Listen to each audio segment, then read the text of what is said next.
দুইটা হাদিস বলবো মেয়েদের জন্য। এখানে মা বোনরা আছে?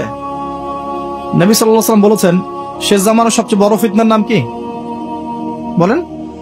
না, মসিহুদ দাজ্জাল। কি নাম? মসিহুদ দাজ্জাল। এই পৃথিবীর সমস্ত ফিতনা একত্রিত করলেও দাজ্জালের মতো কিন্তু হবে না। এই দাজ্জালের অনুসারী হবে এক শ্রেণীর নারী। মসিহুদ দাজ্জালের অনুসারী হবে এমন এক শ্রেণীর নারী যাদেরকে মুমিন পিতা, ভাই বা স্বামী ঘরে রাখতে পারবে না, তারা বাঁধন ছিঁড়ে বেরিয়ে যাবে। এখন কোন কারণে আপনি তাদেরকে বাসায় রাখতে পারছেন না আপনি চিন্তা করেন, আর দাজ্জাল আসতে কতটুকু বাকি আছে আপনি ভাবেন। ভাবতে বলছে। আরেকটা হাদিস নবীজি বলেছেন, আমি এক শ্রেণীর নারীর কথা বলছি যাদেরকে আমি এখনো দেখি নাই, মানে 1400 বছর আগে তারা ছিল না পৃথিবীতে, তারা আসবে এক সময়, যারা জান্নাতে যাবেও না, জান্নাতের গন্ধ পাবে না, যদিও জান্নাতের গন্ধ 70 বছরের পর থেকে পাওয়া যায়। কারা তারা? নিসাউন কাসিয়াতুন আরিয়া, এমন নারী যারা কাপড় পরেও নগ্ন থাকে। কাপড় পরেছে বাট নগ্ন, মানে কাপড় পরার পরেও শরীরের সমস্ত কাঠামো দেখা যায়, বোঝা যায় জান্নাতে যাবে না, ঘ্রাণও পাবে না। মুইলাতুন মামেলাত, এরা নিজেরাও আকৃষ্ট হয়, অন্যকেও আকৃষ্ট করে। 4 নাম্বার নারীর অবমাননা। এটা কি ওই আইয়ামে জাহিলিয়াতকে হার মানায়নি? একটা আন্ডারওয়্যার কিনতে যান, কার ছবি থাকে? ওই ছবি আন্ডারওয়্যার তো পরবেন আপনি, ওখানে মহিলা কি করছে?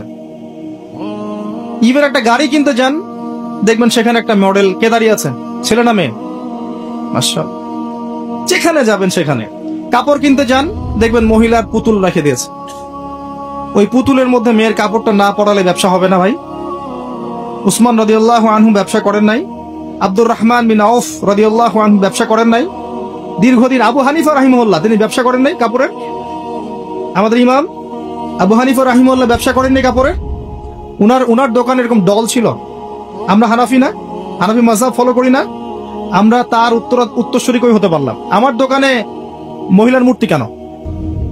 রমজান মাস আসার আগেই সব মূর্তি বহিষ্কার চাই এই কাপড়ের দোকানগুলো থেকে। পারা যাবে ইনশাল্লাহ? আল্লাহর জন্য করেন, আল্লাহ আপনার দোকানে আরো বেশি ডাবল কাস্টমার পাঠাবে ইনশাল্লাহ। রিজিকের দায়িত্ব কার? সুবহানাল্লাহ। কি একটা ট্রেডিশন চলছে, ঢুকবেন শোরুমে দেখবেন মেয়ের মূর্তি দাঁড়িয়ে আছে, আর গায়ে কিন্তু কাপড় চোপড় খুব একটা থাকে না। এতে কি মেয়ের ডিগনিটি, সম্মান বাড়ছে? যেখানে যাবেন সেখানে নারীর অবমাননা শুরু হয়েছে ফেমিনিস্ট রেভলিউশনের মধ্য দিয়ে, যখন ফ্রি মিক্সিং আমরা অ্যালাউ করে দিয়েছি এবং এটাকে আমরা পাপ মনে করছি না, পর্দার বিধানটাকে আমরা ফরজ মনে করছি না। যখন পর্দার কথা বলা হচ্ছে উল্টা বলছে পর্দা করলে এই যুগে কেমন করে আমি এখানে জব করব? জব করতে কে বলেছে আপনাকে? এখানে আপনি পর্দা করবেন, পর্দা করলে আমি কিভাবে ছেলেদের মধ্যে জব করবো এই প্রশ্ন করছেন কেন আপনি? আল্লাহ বলেছেন পর্দা করতে, সে উত্তর দিচ্ছে যে হ্যাঁ পর্দা আল্লাহ করতে বলেছেন, কিন্তু পর্দা করলে পরে আমি কিভাবে ছেলেদের মধ্যে কাজ করব? তাহলে কাজ করতে কে বলেছে আপনাকে ছেলেদের মধ্যে? আল্লাহ বলছে আপনাকে পর্দা করতে, পর্দা করেন। সিম্পল। হ্যাঁ, যদি আপনি মেয়েদের ক্ষেত্রে কাজ করতে পারেন, এখানে সব মেয়েরাই, এখানে ছেলেদের ইনভলভমেন্ট নাই, মোস্ট ওয়েলকাম। আল্লাহ আপনাকে বাধা দেন নাই, রাসূল বাধা দেন নাই। খাদিজা রাদিয়াল্লাহু আনহা তিনি ব্যবসা করেননি? তার চেয়ে কি বড় ব্যবসায়ী হয়েছেন আপনি? আয়েশা রাদিয়াল্লাহু আনহা হাজার হাজার হাদিস শেখান নাই? তার চেয়ে বড় শিক্ষিত হয়েছেন? কি প্রমাণ করতে চাচ্ছেন? বরং নিজের মনটাই তো আপনার ঠিক নাই, নিজের নফসের মধ্যেই ত্রুটি আছে। এরপরে আবার দেখবেন যে নিসাউন কাসিয়াতুন আরিয়া, কাপড় পরেও নগ্ন হয়ে ঘুরছে না? কাপড় পরেও মহিলারা নগ্ন হয়ে ঘুরছে না? গেঞ্জি আর জিন্স পরে ঘুরছে না? টি শার্ট পরে ঘুরছে না?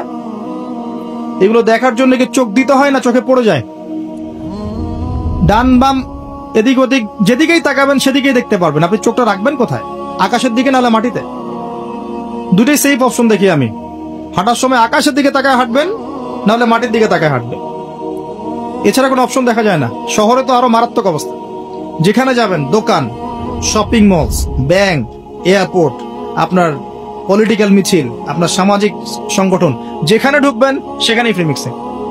কোন কোন ক্ষেত্রে আমরা দেখেছি, এই বছরও দেখেছি, ওয়াজ মাহফিলের মঞ্চ মেয়ে এসে বক্তব্য দিচ্ছে, মাশাআল্লাহ, পাশে আবার হুজুর বসে চা খাচ্ছে। চা না কফি আল্লাহ ভালো জানেন। সুবহানাল্লাহ। এগুলো আসলে হাসির বিষয় নয়। বিষয়টা হচ্ছে কাঠামোটা নষ্ট হয়ে যাবে তখনই যখন আমরা ফ্রি মিক্সিং অ্যালাউ করে দিই। এরপরেও ধর্মের নামেও আমরা কোনো কোনো ক্ষেত্রে মেয়েদেরকে বঞ্চিত করছি না। মেয়েরা দিন শিখতে চাচ্ছে, আমরা কিন্তু অ্যাক্সেস দিচ্ছি না।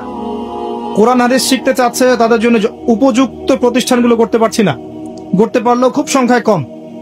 সম্পত্তির অধিকার দিচ্ছি না মুসলিম হয়েও, এটা করছি না। আল্লাহ রাস্তায় সময় লাগানো একজন ব্যক্তি বলছে যে আমার বোন আমাকে সম্পত্তি লিখে দিয়েছে। লিখে দিয়েছে মানে কি? আপনি দেন নাই তাকে সম্পত্তি? বলছেন না, আমি বুঝিয়েছি তাকে যে ও যদি দিয়ে দেয় আমাকে, আমি তো আল্লাহর পথেই ব্যয় করবো, ওর তো সওয়াব হবে। কি বুঝলেন? ও দিবে কি দিবে না তার পরোয়া নাই, আর তুই দে, তাহলে তুই যে দিলি আমাকে, তোর তো নেকি হইলো, এটা বুঝিয়ে দিল তাকে। দিন এটার নাম নয়। যার যার হক তাকে তাকে দিতে হবে। আমরা কিন্তু অনেক ক্ষেত্রেই মেয়েদের অধিকার দিচ্ছি না। আপনার ঘরে একটা ছেলে সন্তান হলে আপনি খুশি, মাশাআল্লাহ, মুখে হাসি, মিষ্টি বিতরণ করছেন, গরু জবাই করে খাওয়াচ্ছেন। মেয়ে হলে আপনার আত্মীয় আপনাকে ফোন দিচ্ছে যে বাবা এবার তো দুঃসংবাদ, পরের বার ইনশাআল্লাহ সুসংবাদ হবে। কে বলছে আমার জন্য দুঃসংবাদ? আমি তো হ্যাপি, আমার ঘরে মেয়ে আসছে। মেয়ে কন্যা সন্তান লালন পালন করলে কি হবে? নবী সাল্লাল্লাহু আলাইহি ওয়াসাল্লাম বলেছেন জাহান্নাম থেকে ঢাল হয়ে যাবে মেয়েরা। সুবহানাল্লাহ। যার ঘরে আল্লাহ পাক কন্যা সন্তান দিয়েছেন এবং তাদেরকে উপযুক্ত তরবিয়াতে সে বড় করেছে, সৎ পাত্রে পাত্রস্থ করেছে, বিয়ে শাদী দিয়েছে, এই কন্যা সন্তানরা কিয়ামতের মাঠে জাহান্নামের জন্য ঢাল হয়ে যাবে ইনশাআল্লাহ। একটা হাদিসে এসেছে নবী সাল্লাল্লাহু আলাইহি ওয়াসাল্লামের সাথে এইভাবে থাকবে তারা, এইভাবে। ছেলের ক্ষেত্রে আসে নাই? ওইখান থেকে তো নির্যাতন শুরু হচ্ছে। তারপরে পড়াশোনা ঠিক মতো করাচ্ছি না, সম্পত্তির অধিকার দিচ্ছি না, ওদেরকে পর্দা শিখাচ্ছি না। এগুলো কারা করছে?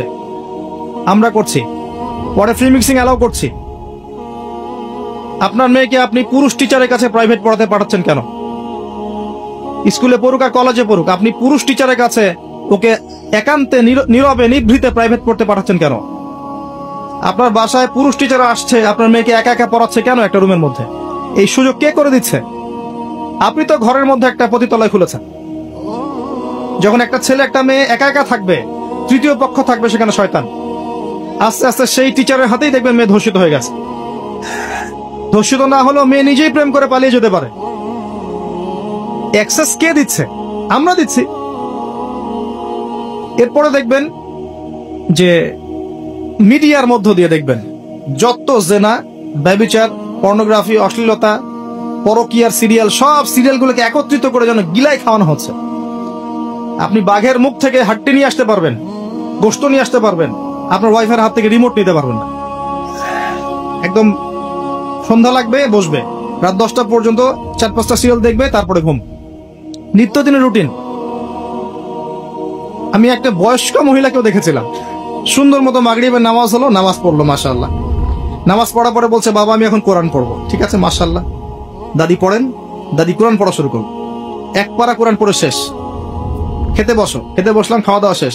দাদি এখন কি? একটু সিরিয়াল দেখবো কয়েকটা। তারপর 4টা বাজা সিরিয়াল দেখলো, তারপর ঘুম। কি একটা সাইকোলজিক্যাল পরিবর্তন দেখেছেন? এবং এগুলোতে কি শেখানো হচ্ছে? পরকিয়া, জেনা, কুটনামি, পরিবারের ভাঙন, এর কথা ওকে লাগানো, এর কথা ওকে লাগানো। মানে মনে হচ্ছে যে এগুলো আমাদের ট্রেডিশন, এগুলোর সাথে ইসলামের কোনো সম্পর্ক আছে? এই পুরো সিরিয়ালগুলো কি ইসলামিক? যেখানে ইসলাম শেখানো হচ্ছে, কোরআন শেখানো হচ্ছে, বা ইসলামিক কোনো নাটিকা বা ইসলামিক কোনো সং বা নাশিদ বা কোনো সিরিয়াল, এমন কিছু কি? সবই তো পশ্চিমা ধাঁচের এবং অমুসলিমদের ধাঁচের। তখন ওদের মানসিকতা আমাদের মধ্যে ইনস্টল হচ্ছে। বাংলাদেশের কয়টা প্রতিষ্ঠানে হিন্দি শেখানো হয় বলেন তো? শেখানো হয়? হয় না। তারপরেও দেখবেন বাংলাদেশের ম্যাক্সিমাম মহিলা হিন্দিতে কথা বলতে পারে, বা কথা বলতে না পারলেও হিন্দি বোঝে, কিন্তু আরবি বোঝে না। আরবি তো বোঝে না, একটা আরবি শব্দ দেখলেই পুণ্যের কাজ মনে কর। ছেলের নাম রাখছে জাহিম, এটা আরবি শব্দ জাহিম। জাহিমের মানে কি সে জানে না। জাহিম মানে কি? জাহিম মানে কি? জাহান্নাম। জাহিম মানে জাহান্নাম। দেখেছে আরবি শব্দ, বাস লাগিয়ে জাহিম। আরবির এই দশা, কিন্তু হিন্দি সব বোঝে। বাসায় যান, হিন্দিতে কথা বলেন, দেখবেন অ্যান্সার দিচ্ছে। যদি কালকে সকাল উঠে দেখেন যে বাংলাদেশ থেকে বাংলা ভাষা উঠিয়ে নিয়েছে আল্লাহ পাক, কোনো সমস্যা হবে না, সবাই হিন্দিতে কথা